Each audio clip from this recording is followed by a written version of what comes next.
Hello everyone, welcome back to Sundar's Oracle NetSuite Cloud ERP Foundation e-learning series. We have come to the end of Volume 1, Module 3 videos. Let me summarize in terms of what I have taken you through in this module.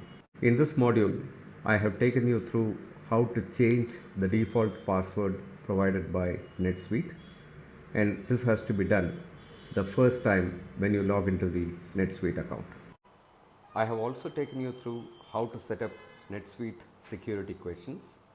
This becomes critical in terms of validating the user credentials, as the NetSuite application can be accessed from any device and from any browser. I have also taken you through how the data model is organized in NetSuite. Then we looked at what is a form in NetSuite and how is it helpful in terms of capturing the data related to a master or a transaction record. Then I took you through what is a record. Then also introduced you to the new NetSuite terminology, like what is a list in NetSuite and how does it help in terms of creating entities like a customer or a partner, a supplier or an employer. Then we looked at the menus in the NetSuite Navigator and how does it help in terms of creating transactions like a sales order, a purchase order, or a payables or a receivables invoice. And finally, I also took you through what is a business rule, what is a business process, and we talked in context related to NetSuite. Hope you liked the videos of Module 3 and it was useful to you. If you have any questions, please write to my email ID and I will respond to you as early as possible. Let's get started with Module 4.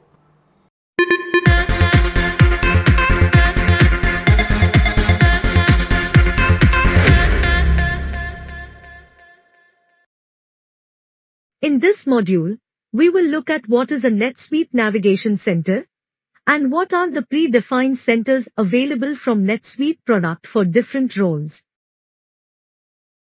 There are number of header elements available in the NetSuite page when you log into the system.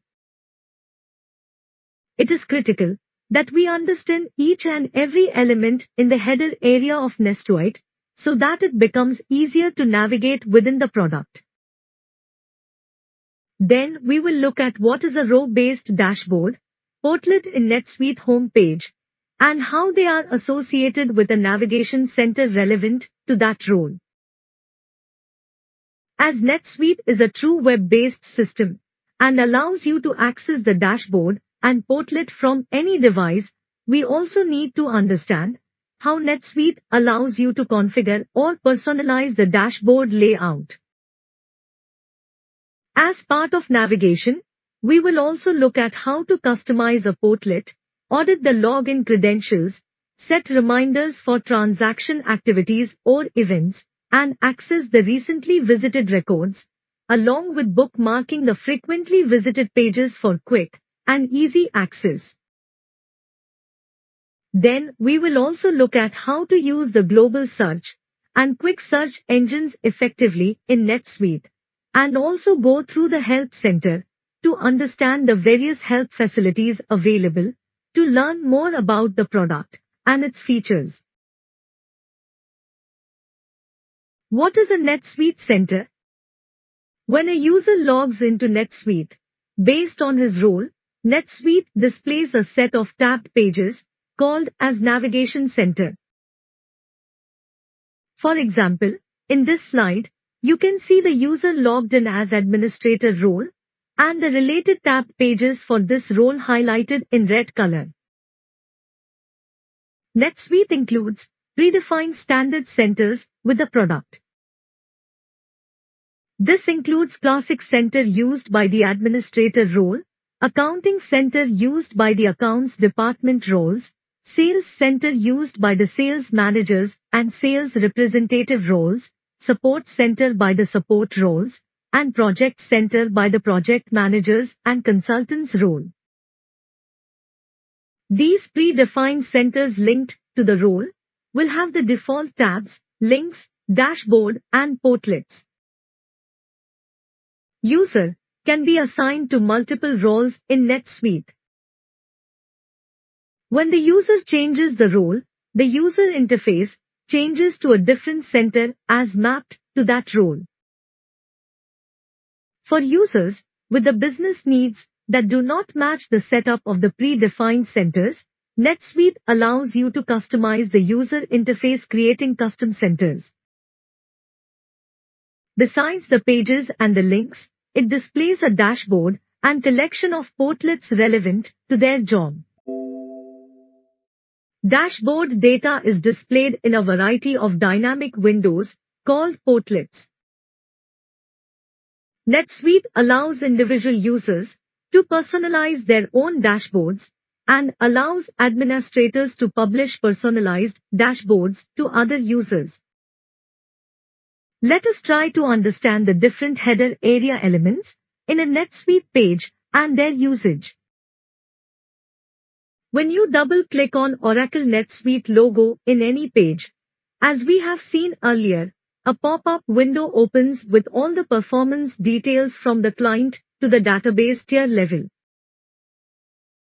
This helps the administrator or the support person to identify the root cause if you have a performance issues in NetSuite. It is a global search facility available within NetSuite account. Enter a keyword to search for any type of record. Create new menu helps to add frequently accessed records link within NetSuite. It could be entity or transactions or reports. This is a shortcut for accessing a form or a report link directly instead of navigating through the regular menu. Click on Help to open the NetSuite Help Center. Help Center is context sensitive and usually opens a topic related to the page you are working with. Move your pointer over the username and role to open a drop-down list and change your role or sign out of NetSuite. The Navigation Center bar contains tabs that become navigation menus when you move the cursor over them. When you click on this button, NetSuite will show a list of recently accessed records. In case you want to access a previously closed form from the current form, you can go to Recent Records button, click on the transaction to view or edit the details again. This allows you to create shortcuts to your existing shortcut group. Shortcuts can be added for newly created saved searches or reports or phones. Click on Home button to go to the default home page dashboard for that user. You can also use this button to set the individual user preference. We have learnt how each role is associated with the default navigation center. The navigation center has got a home dashboard and collection of portlets. The user can personalize the dashboard layout by clicking on the Layout button. The user can choose among the 4 layout types for every page that supports the dashboard. The available layout options are as indicated in this slide as per the drop-down list. To column layout, narrow on the left will look very similar to what you are seeing in this slide. To column, narrow on the right will look like this. 3 column, wide in the middle, will look like this. 1 column for the entire screen will look like this. The user can decide the layout based on his requirement or the device he is using. He can choose the layout from the drop-down list and save the details.